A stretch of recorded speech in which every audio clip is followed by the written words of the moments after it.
Selamat hari Minggu, salam sejahtera untuk kita sekalian. Shalom. Bapak, Ibu, Saudara-saudari, warga jemaat GKI Warukin dimanapun Anda berada. Hari ini kita beribadah dalam situasi pandemi COVID-19. Dalam suasana baru yang disebut dengan new normal, yaitu era normal yang baru pasca pandemi. Karena itu pelayanan ibadah hari Minggu ini kita laksanakan secara virtual dengan liturgi model kedua yang telah dimodifikasi secara kreatif, ekspresif, sesuai dengan kemajuan teknologi dengan tetap menerapkan social distancing dan physical distancing. Semoga kita dapat mengikuti ibadah hari ini dengan hikmat dan sukacita oleh pertolongan dan pimpinan Tuhan. Mari mempersiapkan diri memasuki ibadah. Saya undang jemaat berdiri dan memuji dan memuliakan nama Tuhan.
Pertolongan kita adalah dalam nama Tuhan yang menjadikan langit dan bumi, yang tetap setia untuk selama-lamanya dan tidak meninggalkan perbuatan tangannya. Kasih karunia dan damai sejahtera dari Allah Bapa kita dan dari Tuhan Yesus Kristus menyertai kamu. Amin.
Mari kita bersama-sama berdoa.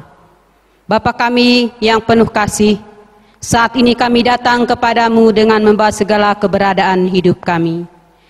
Ada banyak hal yang telah kami lakukan. Sebagai manusia seringkali kami terkadang tidak menyadari perangai kami yang jahat di hadapanmu, baik dalam pikiran, tutur kata, dan tindak tanduk kami. Namun Engkaulah juru selamat kami yang mengampuni dosa oleh karena namamu. Kami mohon pengampunan. Terima kasih Tuhan untuk pengampunanmu. Bapa kami juga datang ke hadirat-Mu dengan penuh ucapan syukur karena kami masih dapat menghadap Engkau di tengah segala kesibukan kami. Engkau masih menyertai kami, Engkau masih menjaga kami, dan kami masih hidup dalam keadaan sehat di tengah pandemi COVID-19 ini. Walaupun saat ini kami masih belum bisa bersekutu kembali di gereja seperti biasanya, sudah sepatutnya lah kami mensyukuri semua yang telah Engkau berikan kepada kami. Kami rindu untuk memuji namamu bersama-sama di gereja. Kiranya pandemik ini segera cepat berlalu. Terima kasih Bapa. Bapa, pada saat ini kami akan membaca sebagian daripada firman-Mu. Biarlah firman ini dapat tertanam di setiap hati kami, dan firman ini dapat menjadi pertolongan dalam kami menjalankan kehidupan kami. Berkati terus kami Tuhan, supaya kami tetap selalu rindu untuk mendengarkan firman-Mu. Terima kasih Tuhan buat firman-Mu hari ini. Di dalam nama Tuhan Yesus kami telah berdoa dan mengucap syukur. Amin.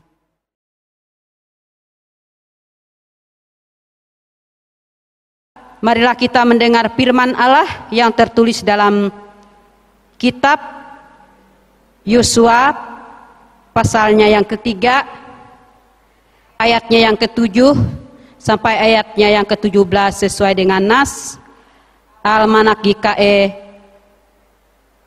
tahun 2020. Yosua pasal 3 ayatnya yang ke-7 sampai ayatnya yang ke-17 dengan perikop menyeberangi sungai Yordan. Dan Tuhan berfirman kepada Yosua, pada hari inilah aku mulai membesarkan namamu di mata seluruh orang Israel, supaya mereka tahu bahwa seperti dahulu aku menyertai Musa, demikianlah aku akan menyertai engkau.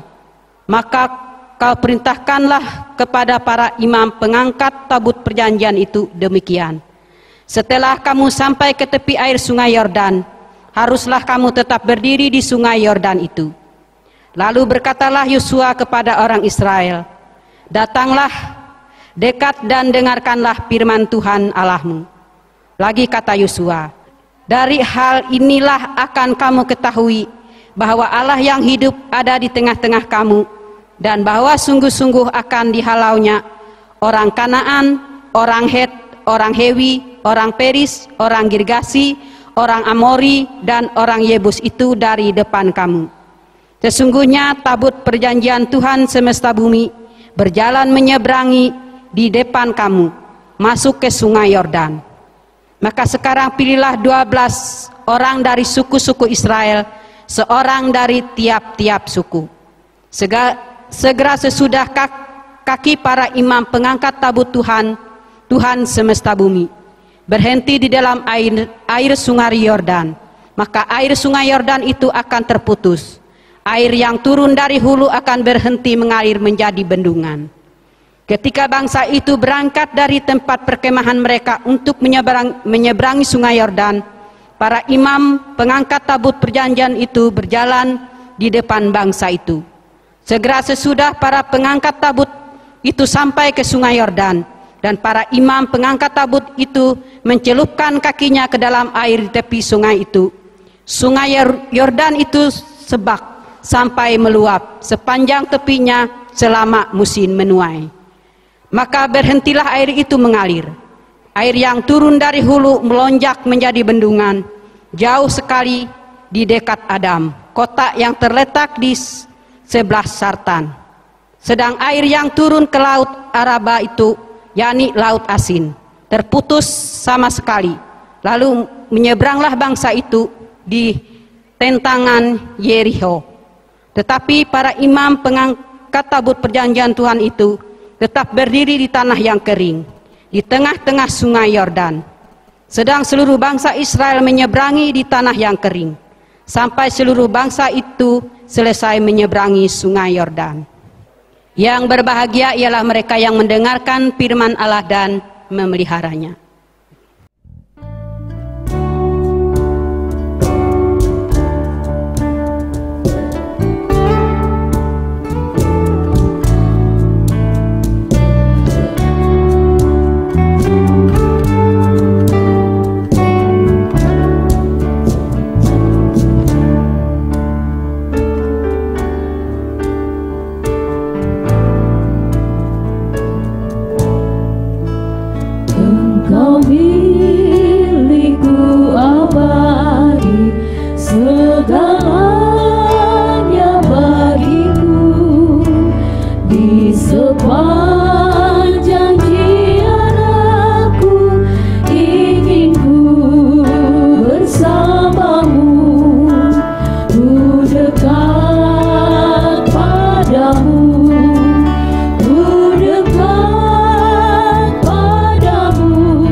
Terima kasih untuk kesempatan yang diberikan. Salam sehat selalu untuk kita semua. Shalom. Sidang jemaat yang dikasihi oleh Tuhan kita Yesus Kristus, firman Tuhan yang kita renungkan hari ini terdapat di dalam Injil Matius pasal 23 ayat 1 sampai dengan ayat 12. Sebelum kita merenungkannya, mari kita berdoa. Bapa di sorga, kami datang kepadamu untuk mengucap syukur, karena sampai dengan saat ini kami masih diberikan kekuatan, kesehatan, nafas kehidupan, bahkan kami kembali boleh memuji dan memuliakan nama-Mu. Sejenak kami akan mengarahkan segenap perhatian kami kepada kebenaran firman-Mu sebagai makanan bagi rohani kami, dan bersama-sama kami mau merenungkannya. Mohon kuasa Roh Kudus-Mu menuntun kami pada pengertian yang benar akan maksud dari firman-Mu, dan pakai hamba-Mu seturut dengan kehendak-Mu. Kami siap untuk merenungkan firman-Mu. Di dalam nama Tuhan Yesus kami berdoa. Amin. Injil Matius pasal 23 ayat 1 sampai dengan ayat 12. Saya bacakan untuk kita sekalian. Demikianlah firman Tuhan dengan perikop. Yesus mengecam ahli-ahli Taurat dan orang-orang Farisi. Ayat yang pertama, maka berkatalah Yesus kepada orang banyak dan kepada murid-muridnya, katanya, ahli-ahli Taurat dan orang-orang Farisi telah menduduki kursi Musa, sebab itu turutilah dan lakukanlah segala sesuatu yang mereka ajarkan kepadamu, tetapi janganlah kamu turuti perbuatan-perbuatan mereka, karena mereka mengajarkannya tetapi tidak melakukannya. Mereka mengikat beban-beban berat, lalu meletakkannya di atas bahu orang, tetapi mereka sendiri tidak mau menyentuhnya. Semua pekerjaan yang mereka lakukan hanya dimaksud supaya dilihat orang, Mereka memakai tali sembahyang yang lebar dan jumbai yang panjang. Mereka suka duduk di tempat terhormat dalam perjamuan dan di tempat terdepan di rumah ibadat. Mereka suka menerima penghormatan di pasar dan suka dipanggil rabi. Tetapi kamu, janganlah kamu disebut rabi, karena hanya satu rabimu dan kamu semua adalah saudara. Dan janganlah kamu menyebut siapapun bapa di bumi ini, karena hanya satu bapamu, yaitu Dia yang di sorga. Janganlah pula kamu disebut pemimpin, karena hanya satu pemimpinmu, yaitu Mesias. Barang siapa terbesar di antara kamu, hendaklah ia menjadi pelayanmu. Ayat 12. Dan barang siapa meninggikan diri, ia akan direndahkan, dan barang siapa merendahkan diri, ia akan ditinggikan. Demikian pembacaan firman Tuhan. Sidang jemaat kita semua yang dikasihi oleh Tuhan kita Yesus Kristus, buka topengmu. Bila kalimat ini disampaikan kepada kita, apakah yang akan kita lakukan? Maukah kita membuka topeng yang menutup wajah kita? Salah satu syair lagu dari Ariel Peter Pan atau Ariel Noah mengatakan seperti ini: buka dulu topengmu, biar kulihat warnamu. Sebagian syair lagu ini dapat diartikan seperti ini, Bapak Ibu Saudara-saudari. Bukalah topeng kepalsuan dirimu, biar dapat dilihat keaslianmu. Bertopeng sama artinya dengan bermuka dua. Pikiran dan perkataan bertolak belakang. Apa yang diucapkan berbeda dengan perbuatannya. Konsep ini tergolong sikap orang yang munafik. Munafik berasal dari bahasa Yunaninya hypocrites, artinya seorang pemain drama atau seorang pemain sandiwara. Para pemain drama atau para pemain sandiwara ini akan melakonkan perilaku hidup yang berbeda dengan realita atau dengan kenyataan yang dialami. Nah, bacaan kita pada hari ini berisi teguran, berisi kritikan keras Yesus kepada para muridnya agar mereka tidak mengikuti kebiasaan orang-orang Farisi dan kebiasaan ahli-ahli Taurat. Pada zaman Yesus, Bapak Ibu Saudara-saudari, orang-orang Farisi dan ahli-ahli Taurat ini suka sekali menampilkan diri sebagai orang yang taat, menampilkan diri sebagai orang yang saleh, tetapi sebenarnya kehidupan mereka penuh dengan kepura-puraan, penuh dengan kepalsuan, penuh dengan kemunafikan. Mereka menggunakan topeng kesalehan, topeng kerohanian untuk apa? Untuk menutupi kemunafikan, kepura-puraan, dan kepalsuan mereka.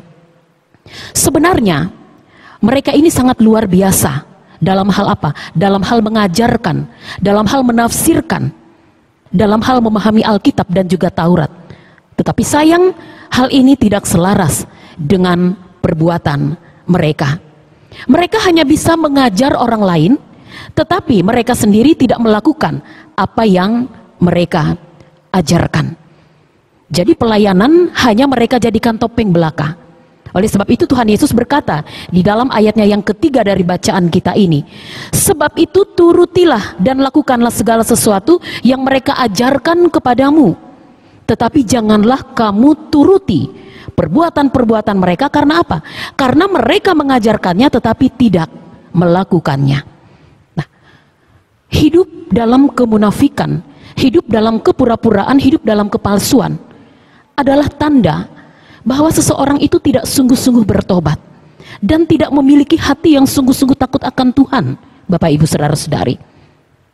Karena tidak ingin kehilangan pamor, karena tidak ingin kehilangan reputasi, karena tidak ingin kehilangan popularitas, dengan segala upaya orang-orang Farisi dan ahli-ahli Taurat ini berusaha menutupi segala kebobrokannya dengan menampilkan hidup yang seolah-olah rohani, yang seolah-olah suci, melalui aktivitas-aktivitas keagamaan dengan tujuan supaya dipuji, supaya dihormati, supaya dihargai oleh orang lain. Jadi sekali lagi, mereka menganggap diri mereka ini paling kudus, paling suci, taat pada aturan, namun penuh dengan iri hati dan menjadi batu sandungan bagi orang lain. Nah, dalam kritiknya Bapak Ibu Saudara-saudari, Yesus mengutip nubuat Nabi Yesaya ini di dalam Injil Matius pasal 15 ayat 7 dan ayatnya yang ke-8. Yesus mengatakan seperti ini, "Benarlah nubuat Yesaya tentang kamu, hai orang-orang munafik. Sebab ada tertulis, bangsa ini memuliakan aku dengan bibirnya, padahal hatinya jauh daripadaku." Nah, Bapak Ibu Saudara-saudari, kemunafikan, kepalsuan, kepura-puraan itu membuat orang tidak dapat melihat kesalahannya sendiri, tetapi cenderung mudah untuk menghakimi orang lain. Di dalam Injil Matius pasal 7 ayat 3 ditegaskan tentang hal ini. "Mengapakah engkau melihat selumbar di mata saudaramu, sedangkan balok di dalam matamu tidak engkau ketahui?" Tidak hanya itu, kemunafikan, kepalsuan juga dapat menghalangi kita untuk menerima jawaban doa. Kita lihat itu di dalam Injil Matius pasal 6 ayatnya yang ke-5. "Dan apabila kamu berdoa, janganlah berdoa seperti orang munafik. Mereka suka mengucapkan doanya dengan berdiri dalam rumah-rumah ibadat dan pada tikungan-tikungan jalan raya supaya mereka dilihat orang." Dan tidak hanya itu, kemunafikan, kepalsuan, kepura-puraan juga dapat menghambat pertumbuhan rohani kita. Itu tertulis di dalam kitab 1 Petrus pasal 2 ayat 1 dan ayatnya yang kedua.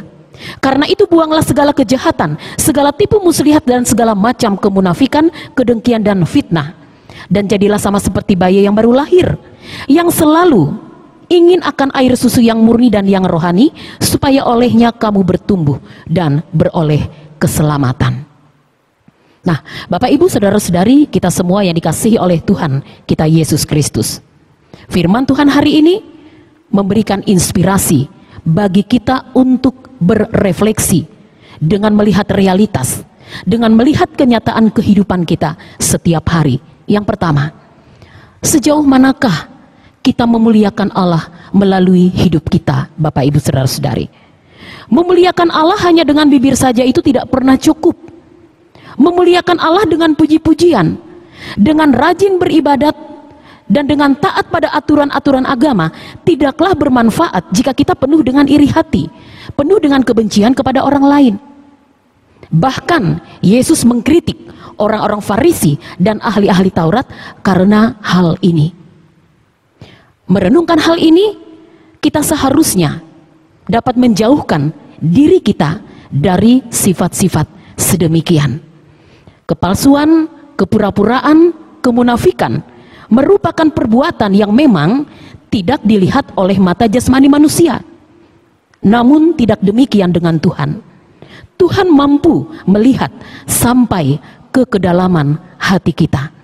Oleh sebab itu, marilah kita senantiasa melihat kepada diri kita sendiri terlebih dahulu, agar kita tidak menjadi orang-orang Farisi, tidak menjadi orang-orang munafik yang lain.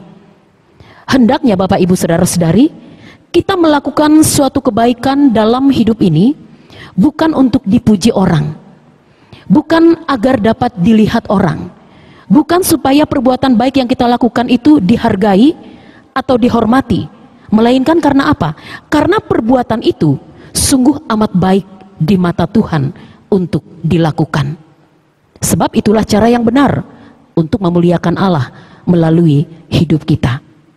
Kehidupan yang memuliakan Allah ini harus terus kita semai, harus terus kita hidupkan, kita jaga, kita pelihara melalui kehidupan pribadi kita, bahkan juga dalam kehidupan keluarga atau orang-orang terdekat kita. Sebagaimana subtema di bulan November ini, keluarga sebagai tempat penyemaian benih-benih iman. Kita mulai untuk menumbuhkan, menyemaikan kehidupan yang memuliakan Allah ini dimulai dari diri kita sendiri dan juga keluarga atau orang-orang terdekat kita. Dan yang kedua, apakah selama ini kita menjalani kehidupan kekristenan kita dengan penuh kepura-puraan, dengan penuh kepalsuan, dengan penuh kemunafikan?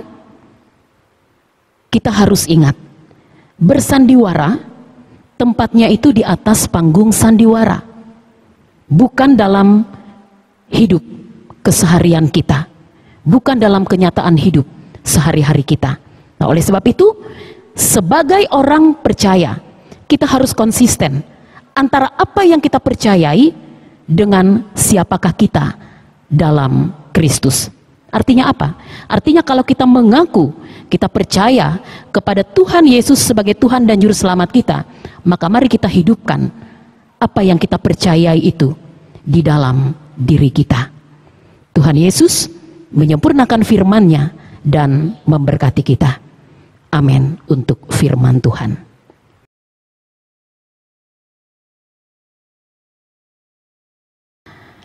Bapak, Ibu, saudara-saudari kita semua yang dikasihi oleh Tuhan kita Yesus Kristus, mari kita bersama-sama menaikkan doa syafaat kita. Kita berdoa. Bersyukur kami kepadamu ya Bapa untuk hari ini yang dapat kami jalani dengan sukacita. Di dalamnya juga kami dapat mengarahkan segenap perhatian kami kepada Allah, kepada Tuhan melalui ibadah bersama kami. Hari ini firman-Mu mengingatkan kami agar kami selalu menjaga, selalu memelihara, selalu merespon, menjawab apa yang menjadi kehendak Tuhan dalam kehidupan kami melalui kehidupan yang memuliakan Tuhan. Kehidupan yang memuliakan Tuhan adalah kehidupan yang akan terus menuntun, membimbing kami kepada cinta kasih dan keselamatan dan kepada kehidupan yang berkenan di hadapan Tuhan. Meteraikanlah firman dan kebenaran-Mu ini di dalam hati, di dalam loh batin kami masing-masing, ya Tuhan. Demikian juga kami terus dikuatkan dan diperlengkapi oleh kuasa Roh Kudus Allah, sehingga di tengah-tengah dunia yang penuh dengan tantangan, yang penuh dengan rintangan dan pergumulan ini, kami dapat terus mengikut Tuhan dengan iman yang teguh, dengan iman yang kokoh kuat, tanpa ragu, takut, dan gentar sedikit pun. Demikian juga persekutuan kami, pelayanan kami, pemberitaan firman Tuhan yang kami lakukan di hari-hari ke depan dalam lingkup penata layanan jemaat Tuhan di tempat ini, mari Tuhan berkati. Secara khusus juga ya Tuhan, berkaitan dengan pandemi COVID-19 di era new normal ini, kami selalu berdoa kepada Tuhan. Berkatilah berbagai upaya, berbagai langkah-langkah usaha yang terus dilakukan bersama, agar pandemi COVID-19 ini benar-benar dapat berhenti dan berakhir. Satu dengan yang lain kami selalu berkomitmen, kami selalu bergandengan tangan untuk memelihara ketaatan pada aturan yang ada. Dan kami pun boleh melewati saat-saat yang sulit dan berat ini oleh pimpinan dan pertolongan kasih-Mu Tuhan. Demikian juga kami tidak lupa berdoa bagi para pemimpin bangsa kami dari tingkat pusat sampai ke pelosok-pelosok negeri. Secara khusus kami berdoa bagi pemimpin kami yang ada di desa Warukin ini. Berkati ya Tuhan kepala desa kami yang memimpin desa Warukin ini, berkati jajarannya dan berkati masyarakat Tuhan yang ada di dalamnya. Di dalamnya ya Allah kami dapat terus bergandengan tangan menjalani kehidupan kami di tempat ini dengan penuh rasa aman, nyaman, tertib dan terkendali, karena Tuhan yang terus menolong, memimpin, mengatur dan mengendalikan segala sesuatunya bagi kami. Bagi saudara-saudari kami yang sedang bersyukur, bersuka cita atas momen-momen penting yang Tuhan anugerahkan bagi dan di dalam kehidupan mereka, baik momen ulang tahun kelahiran pun juga momen ulang tahun pernikahan yang terjadi di sepanjang minggu dan bulan ini, Tuhan berkati dan Tuhan sempurnakan ungkapan syukur dan sukacita mereka. Kami juga berdoa bagi saudara-saudari kami yang sedang mengalami kelemahan tubuh karena sakit, mereka yang berduka cita dan bersedih hati, mereka yang sedang bergumul dengan beratnya beban dan persoalan-persoalan kehidupan. Bapa, Engkau sungguh tahu apa yang mereka perlukan, apa yang mereka butuhkan. Oleh sebab itu, jamahan-Mu Tuhan, lawatan-Mu dan pertolongan-Mu sungguh menjadi kerinduan dan pengharapan terbesar mereka. Demikian juga kami serahkan hidup kami seutuhnya, baik pribadi kami, keluarga kami, generasi muda kami, tugas usaha dan pekerjaan kami, sawah ladang, aktivitas keseharian kami ke dalam kuasa pemeliharaan-Mu Tuhan. Ini doa dan permohonan bersama kami yang kami pertaruhkan hanya di dalam satu nama yang hidup dan berkuasa, di dalam nama Tuhan Yesus, Juru Selamat kehidupan kami yang sudah mengajarkan kami berdoa. Demikian. Bapa kami yang ada di sorga, dikuduskanlah namamu, datanglah kerajaan-Mu, jadilah kehendak-Mu di bumi seperti di sorga. Berikanlah kami pada hari ini makanan kami yang secukupnya, dan ampunilah kami akan kesalahan kami, seperti kami juga mengampuni orang yang bersalah kepada kami. Dan janganlah membawa kami ke dalam pencobaan, tetapi lepaskanlah kami daripada yang jahat, karena Engkaulah yang mempunyai kerajaan dan kuasa dan kemuliaan sampai selama-lamanya. Amin.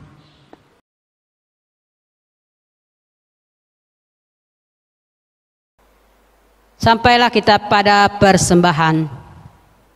Nas persembahan kita pada hari ini ditulis dalam Lukas 6 ayat yang ke-38. Demikian, berilah dan kamu akan diberi. Satu takaran yang baik, yang dipadatkan, yang digoncang dan yang tumpah keluar akan dicurahkan ke dalam ribaanmu. Sebab ukuran yang kamu pakai untuk mengukur akan diukur kepadamu. Marilah kita bersama-sama berdoa untuk persembahan syukur kita. Ya Bapa, terima kasih atas berkat-Mu melalui pekerjaan, usaha dan pelayanan kami. Dengan sukacita kami memberikan persembahan sebagai ungkapan syukur dan terima kasih kami atas berkat-Mu. Bersamanya kami menyerahkan hidup dan pelayanan kami untuk menjadi persembahan yang berbau harum di hadapan-Mu. Kiranya persembahan ini dapat digunakan untuk memberitakan Injil-Mu dan menopang pelayanan gereja-Mu. Anugerahkanlah selalu kasih dan berkat kepada umat-Mu yang dengan setia berikan hidupnya bagi-Mu. Amin. Marilah kita memberi persembahan kita dengan keyakinan bahwa Allah akan lipat gandakan sukacita dan berkat-Nya kepada kita.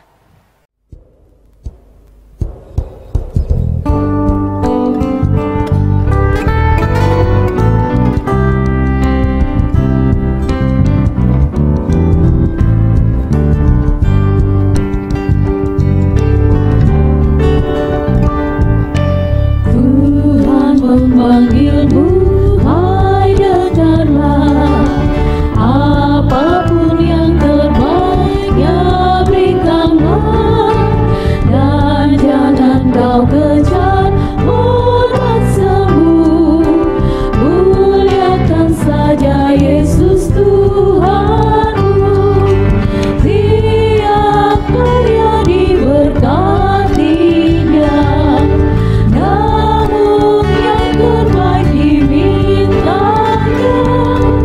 walaupun tak besar talentamu, beri yang terbaik kepada Tuhanmu.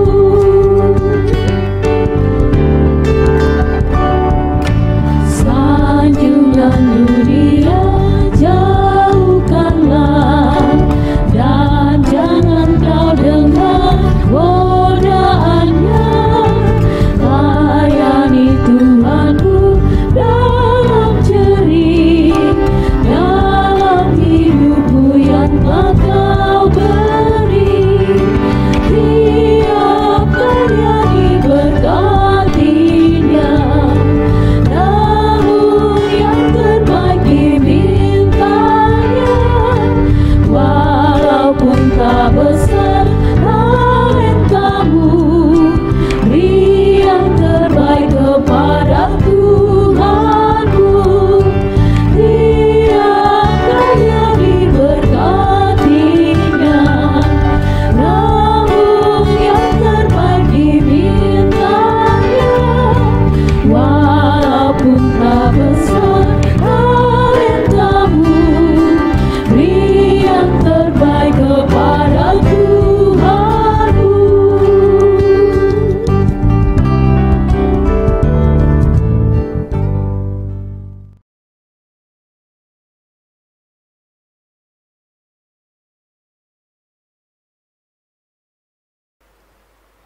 Aku percaya kepada Allah Bapa yang Maha Kuasa, Khalik langit dan bumi, dan kepada Yesus Kristus anaknya yang tunggal Tuhan kita, yang dikandung daripada Roh Kudus, lahir dari anak darah Maria, yang menderita di bawah pemerintahan Pontius Pilatus, disalibkan, mati dan dikuburkan, turun ke dalam kerajaan maut. Pada hari yang ketiga bangkit pula dari antara orang mati, naik ke sorga, duduk di sebelah kanan Allah Bapa yang Maha Kuasa, dan akan datang dari sana untuk menghakimi orang yang hidup dan yang mati. Aku percaya kepada Roh Kudus, gereja yang kudus dan am, persekutuan orang kudus, pengampunan dosa, kebangkitan daging, dan hidup yang kekal.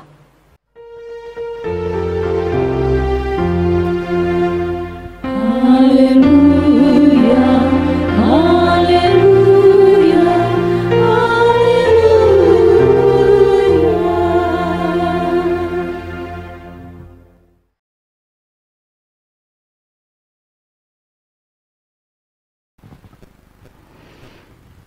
Tuhan memberkati engkau dan melindungi engkau.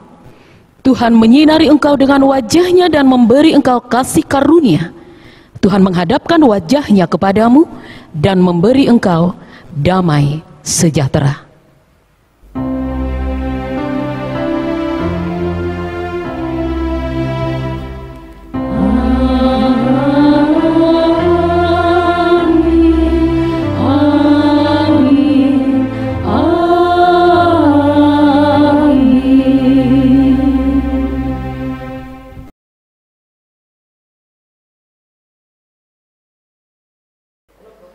Ibadah kita pada hari ini telah selesai. Atas nama BPH dan Majelis Jemaat GKI Warukin, kami mengucapkan terima kasih kepada warga jemaat yang sebagian masih tetap mengikuti ibadah walau hanya di rumah saja. Selamat hari Minggu, tetap sehat, Tuhan Yesus memberkati.